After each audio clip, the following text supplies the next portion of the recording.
¿Quién no ha sentido un respingo cuando en el mar ha intentado hacer pie y ha visto que no podía?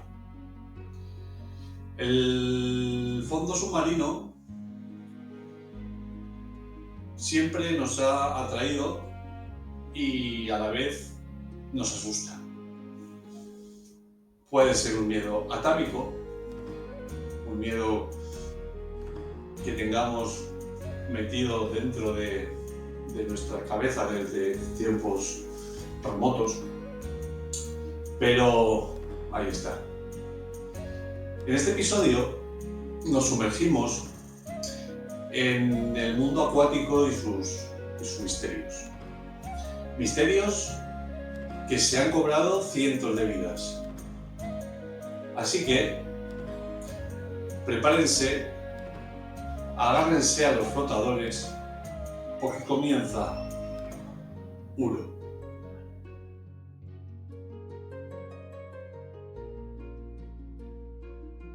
Cuando hace una década comencé a escuchar Nueva Dimensión, jamás me imaginé que 10 años después, y coincidiendo con su 10º aniversario, iba a estar charlando con su director y presentador, Juan Gómez Ruiz.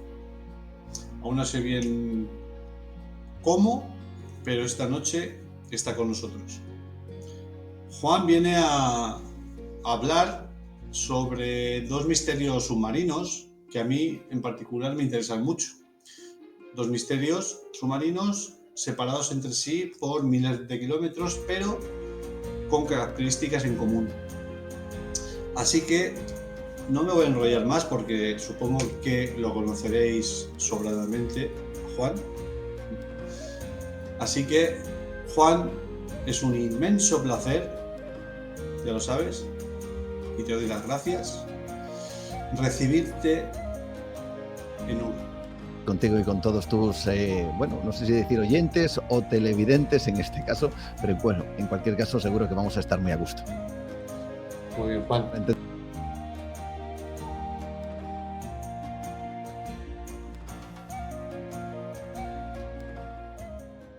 Entender un poquito qué es lo que de qué estamos hablando, tenemos que antes que quizá explicar qué es un blue hole o un agujero azul en el océano. Para que nos entendamos, un agujero azul es yo no sé decir anomalía, pero sí una característica muy especial que tienen algunos lugares, algunos puntos en diferentes océanos, diferentes mares del mundo, que parece literalmente que hayan arrancado de manera vertical el fondo marino y hayan incluso creado como una especie de columna en donde no hay absolutamente nada, como si alguien efectivamente hubiera extraído toda esa tierra, millones y millones de incluso metros cúbicos de terreno, pero excavado o horadado en el fondo marino. Bueno, pues estos blue holes, estos agujeros azules, tienen características muy especiales, muy particulares, porque tienen muchas veces fauna propia, en donde, tienen, vamos a decir que un hábitat muy especial. Sería algo así como una pecera dentro del océano, lo cual nos puede parecer sorprendente, pero es que es así.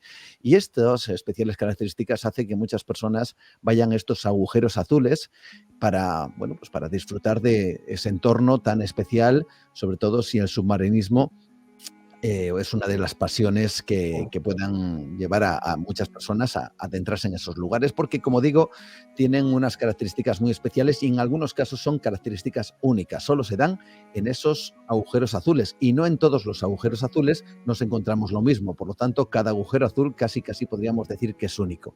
¿Esto qué significa? Pues que en la frontera entre Turquía y Egipto nos encontramos uno de estos blue holes, uno de estos agujeros azules, que es en concreto el agujero azul de Dahab.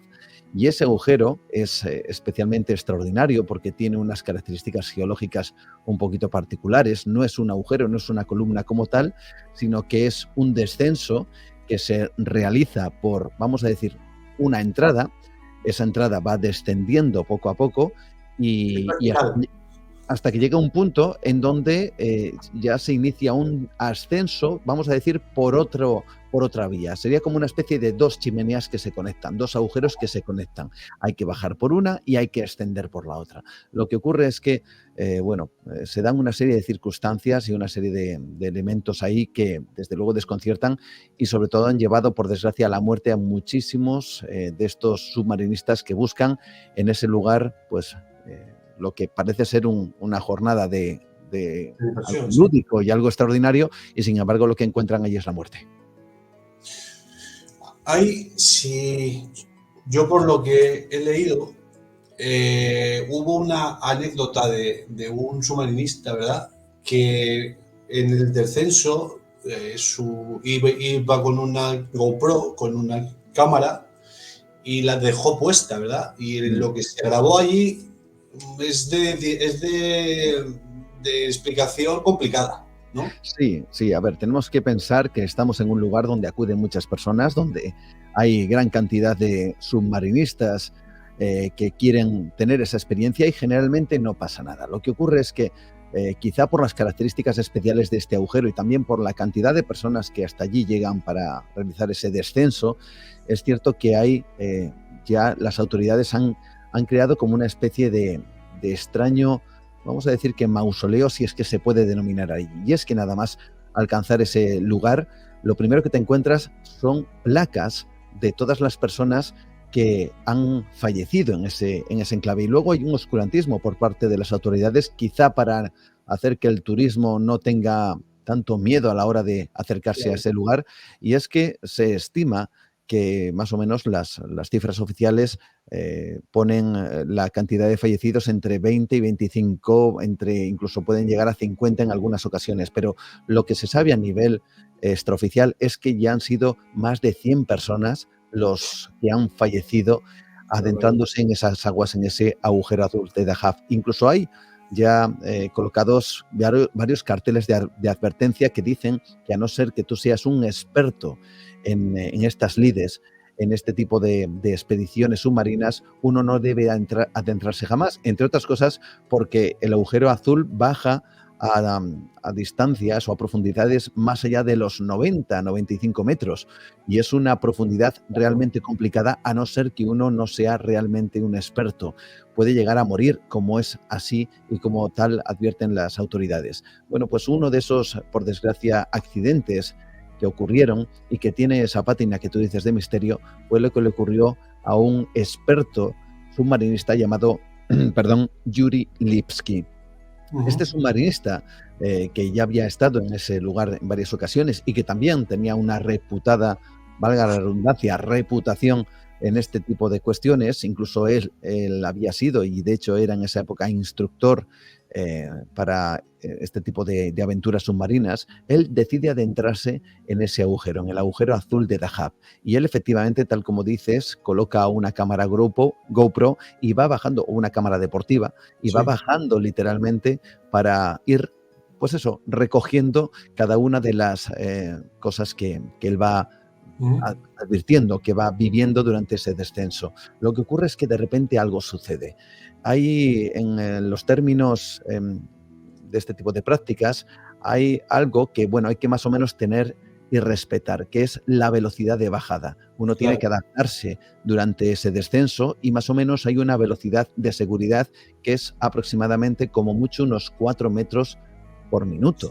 Algo que bueno, pues más o menos no es que sea una regla que todo el mundo tiene que seguir, pero bueno, digamos que es una especie de... Una medida de seguridad, sí. Una red de seguridad para los descensos, sobre todo en lugares como estos, donde los descensos son realmente profundos. Bueno, pues de repente algo ocurre que este hombre va recogiendo a través de su cámara cómo va bajando a una velocidad endiablada de más de 10-15 metros por minuto, lo cual hace que algo esté ocurriendo. De hecho, en ese descenso que yo tuve la oportunidad de ver en ese vídeo, se observan varias cosas que son tremendamente anómalas. Una de ellas es que en un momento determinado de ese descenso, él llega a una repisa, se para en esa repisa y todo parecería entender, y el sentido común nos diría que en ese momento en donde él frena porque hay una repisa submarina, él, bueno, pues quizá tomaría el control y ascendería de nuevo a la superficie. Sin embargo, parece que hay algo que le arrastra de manera inevitable hacia el fondo marino. De hecho, hay un momento en esa grabación que él, a través de su regulador, porque bueno, la cámara no solo registra evidentemente la imagen, sino que también tiene un micrófono, y a él se le oye a través del regulador gritar ayuda, ayuda, ayuda, help, help, help, de manera totalmente desesperada, como si hubiera algo que le estuviera arrastrando. No sabemos lo que es porque en ningún momento se llega a apreciar si hay algo efectivamente. Este vídeo llegó a ser incluso analizado por expertos y también se hacían esas mismas preguntas. ¿Cómo era posible que Yuri Lipski, una persona versada en este tipo de aventuras, cuando paró en esa repisa no dio marcha atrás, no volvió a la superficie? ¿Por qué este hombre, si quizá se había enredado con algo, o puede que las botellas de aire hubiera tenido algún problema con ellas, por qué no se había deshecho de alguna de ellas y había descendido con algún tipo de, bueno, de elemento que él mismo sabe en ese momento? Es decir, había cosas muy extrañas en ese vídeo y sobre todo en la parte final. Él llega a los 90, más de los 90 metros, se llega a ver en ese vídeo el regulador, se llega a ver incluso cómo él sigue gritando, parece estar totalmente desorientado, pero en ese viaje que yo en el libro describo prácticamente minuto a minuto, todo lo que se va viendo, todo lo que este hombre va viviendo en ese descenso brutal hacia su propia muerte, lo que se ve al final de ese vídeo desconcierta, porque no sabemos exactamente si lo que se ve es su propia aleta, si es otra cosa, lo que parece asomar ante esa cámara que está grabando ese descenso mortal. Perdona, Juan, se ha cortado justo cuando has dicho lo que parecía que era. La conexión se ha... Vale, repito. Sí, cómo no.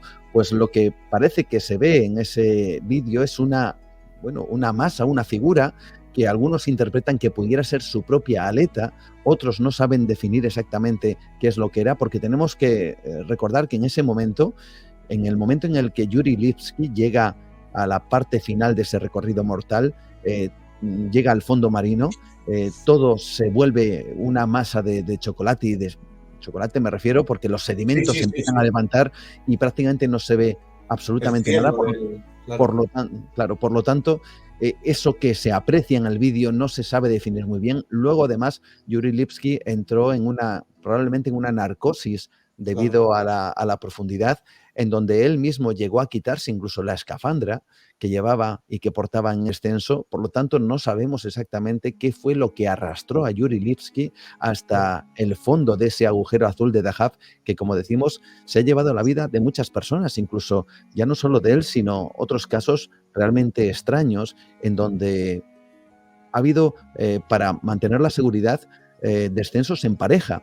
Y algunos de estos descensos han tenido desapariciones misteriosas, en donde uno de los miembros de ese descenso desaparecía de manera inmediata, mientras el otro se quedaba totalmente anodado ante la circunstancia, la situación en donde su compañero había desaparecido en cuestión de segundos y donde jamás se había encontrado ningún tipo de rastro, ni de huella, ni de elemento que hubiera podido dar una pista de cuál hubiera sido su destino.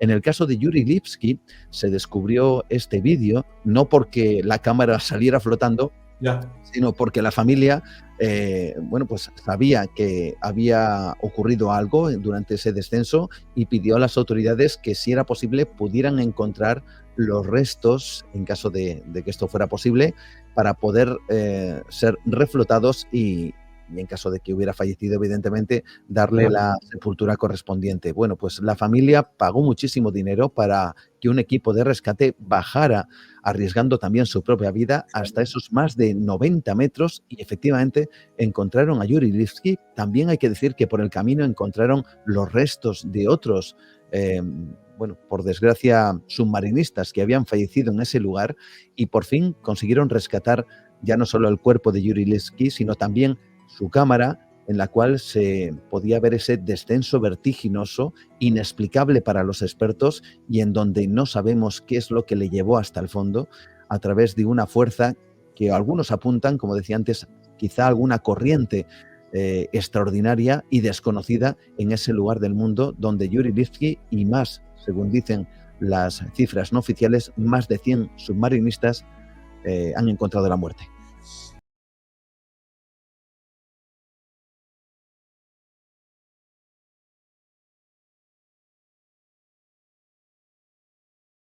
Sí, es una de estas cosas que a nivel geológico la verdad es que ha sorprendido y sigue sorprendiendo, a pesar de que hay personas que, bueno, que pueden llegar a afirmar que más o menos han querido o creen tener ya la respuesta. Hablamos de la bahía de Cádiz y lo que en los años 80 se descubrió prácticamente por casualidad, y es que un investigador llamado Jesús Borrego y un fotógrafo llamado Joaquín Hernández, si no recuerdo mal, ellos dos estaban en una avioneta y estaban bueno, sobrevolando esa zona de la bahía y de repente se dan cuenta de que algo hay, algo extraño, algo que parece estar en las profundidades de esa misma bahía, pero que no saben muy bien cómo definir.